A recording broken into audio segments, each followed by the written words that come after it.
Scenic Obion County, located in the rolling hills of northwest Tennessee, was created on October the 24th, 1823, and organized in January 1824. It included what is now Lake County until 1870. Named after the Obion River, the word Obion is thought to be an Indian word meaning many forks. The organization of Obion County took place in the cabin of Colonel W.M. Wilson.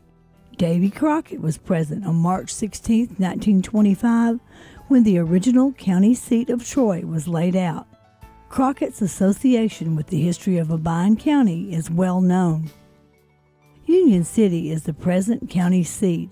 The town got its name from the intersection of the Nashville and Northwestern Railroad with the Mobile and Ohio Railroad. Obion County is rich in history.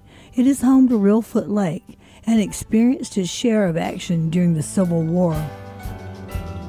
Economic development in the 20th century rested on manufacturing with Brown Shoe Company, Canvas Duck Decoy Company, Child's Specialty House, and Salon & Salon locating in the county.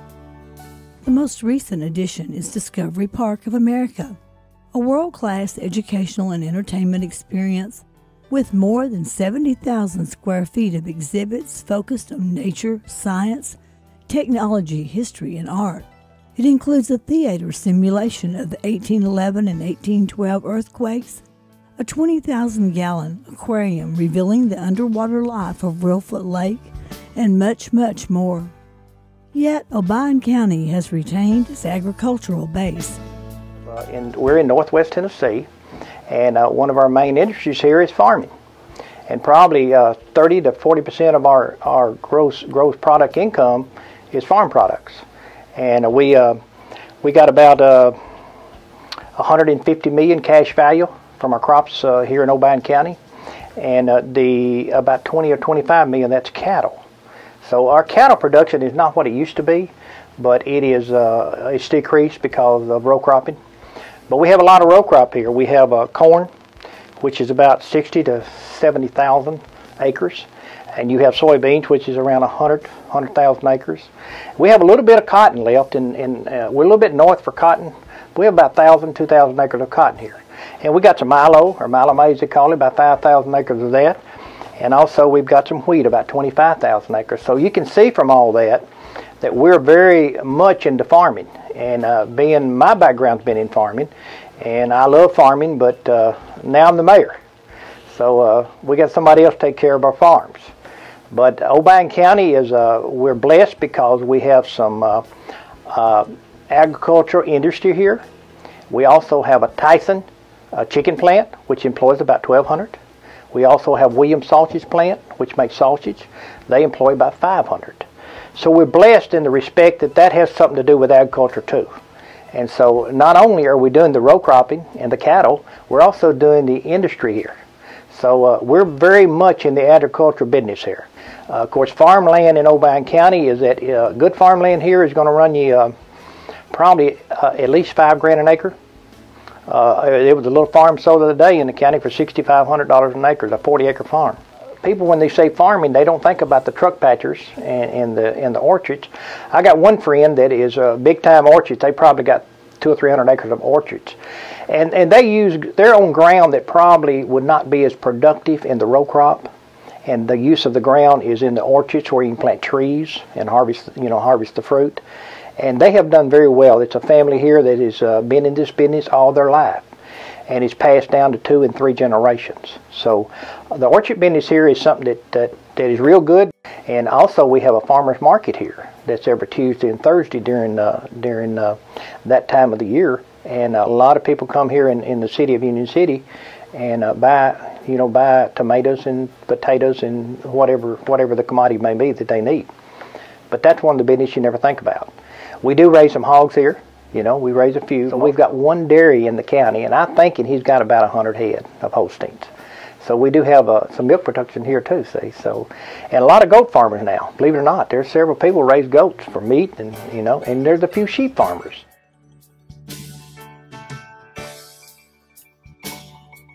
We are #1 corn producing county in Tennessee, #2 in soybeans, real blessed to have this kind of ground here. And our #1 priority is taking care of it. I've been working with the local NRCS office. We have waterways sewed down. We have rock structures, wash cobs. We have a lot of different structures on our farm, and we're entered in on, have applied for the CSP, Conservation Stewardship Program. We've worked for years trying to get the farm up in shape that we would be worthy of this. My son helps me, Rob. He's going to be part of the operation here next year when he gets out of college. He'll be the 4th generation farmer on this land. We have a 150-year century farm. We've been awarded that. That's something to be proud of.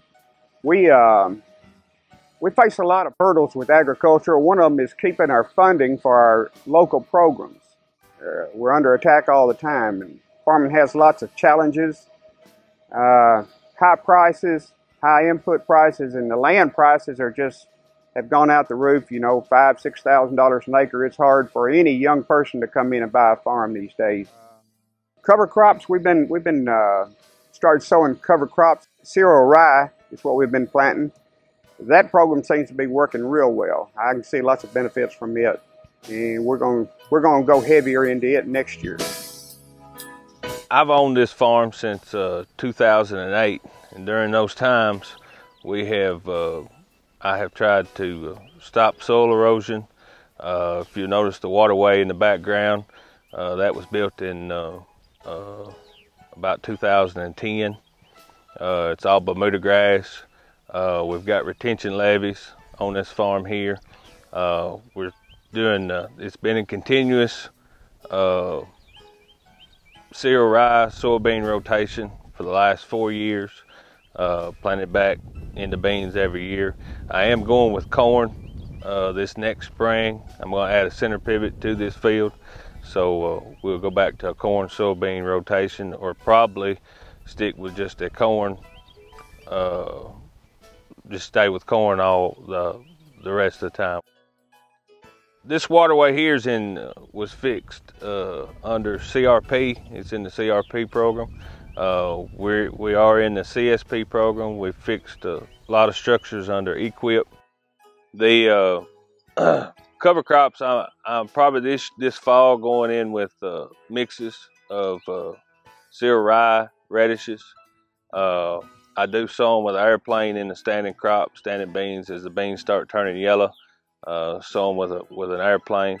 One of the big advantages of that is you can get them sowed early. You can go ahead and get a stand established before you cut the beans, and then the bean stubble just kind of mulches that, and the cereal rye and the radishes will come up through it. We are diversified. This is a set of ewes that we raise club lambs out of, show lambs. I sell lambs from Tennessee, Kentucky, Illinois, Arkansas, Missouri, just different places. To promote this business, we have got a website, and we do that. We're listed on a Club Lamb Breeders page. We also have Tyson chicken houses, and we raise 52,000 pullets a year for Tyson Foods, and those chickens leave us at 21 weeks and go to hen houses. I operate a small cow-calf operation. We keep about 40 or 50 mama cows. We do implement rotational grazing. On our cow-calf operation, we have 205 acres. It's it's about 90 acres of pasture, about 50 acres of hay, and the rest of it is in woods, timber. We do have a row crop operation. It is about 598 acres, about 450 tillable of that, the remainder in woods. I also work public work at the Baptist Hospital in Union City, where I do MRIs. We try to be strictly no-till and minimum till. We do a lot of TDA programs, EQIP, GRP. We have a little CRP, and we try to take soil erosion very seriously and just trying to improve the farms that we do have with the, the way land's hard to come by now, so we try to make every improvement we can to make our own production land better. As far as some of the practices we've used for the livestock, we've implemented heavy use areas and exclusion fences through both programs, TDA and EQIP. We've implemented waterways with rock drops through CRP with native grass borders. We've done several grade control structures and sediment basins through EQIP. We cut silage every year for feed, and we try to wean calves, October, November, to be ready for sale with somewhere around 800 pounds January, and so we can get started again. I farm here in Obion County with my father. We row crop farm about 3,000 acres, mostly corn and soybeans, a little bit of wheat. About 400 acres of that is irrigated, and just here in the last 2 years we've started with irrigation.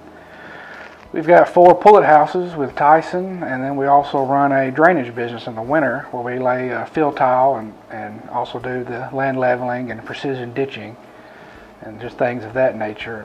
I am married with 3 children and have only served for almost 1 year now for the Obion County Soil Conservation District. Josh Richardson, District Conservationist, grew up in Henry County, Tennessee. He has a Bachelor of Science degree in Natural Resources Management from UT Martin and a Master's degree from the University of Arkansas in Forest Resources. Before coming to Union City in August 2014, he was the lead District Conservationist in Hopkinsville, Kentucky, and a District Conservationist in Richmond, Indiana. He also worked for a private contractor in the agronomy, natural resources management field. His professional interests are improved grazing management, quail habitat, and a systems approach to soil health. He and his wife Elizabeth have 3 sons ages 10, 6, and 3. He enjoys family time, working outside, and fishing. Nerlene Bass, soil conservationist, has a Bachelor of Science degree in Rural Development from Tennessee State University. She started her career with NRCS as a student trainee in the Bolivar Field Office and has been a soil conservationist in the Union City Field Office since 1982. She has 1 son, 1 daughter, and 1 precious grandson. Morgan Morissette, soil conservationist, has a Bachelor of Science degree in Agriculture from the University of Tennessee at Martin and has worked for NRCS for 5 years. She is from Carroll County, where she lives with her husband Joseph. They have a 2-year-old son, RC, and an Australian Shepherd, Jenny. They are expecting a little brother for RC in May. Tony Tinker, soil conservationist, has worked for NRCS for 23 years.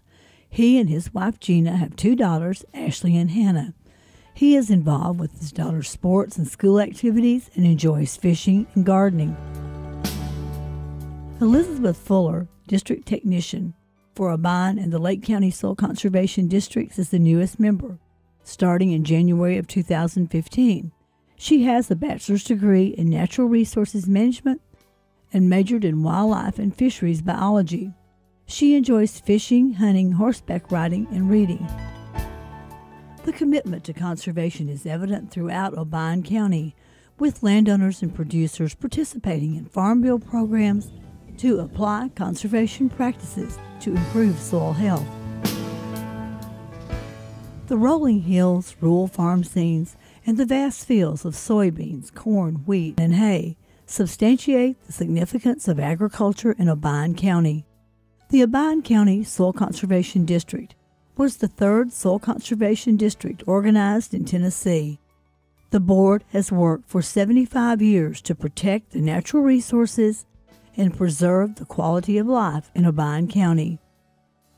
Today, their commitment to the producers in Obion County is as intense as it was more than 75 years ago. As Obion County continues to grow, the role of agriculture and the Soil Conservation District will be more important than ever. The district is committed to seeking viable solutions to resource issues, building new partnerships, and working with producers to meet their conservation objectives.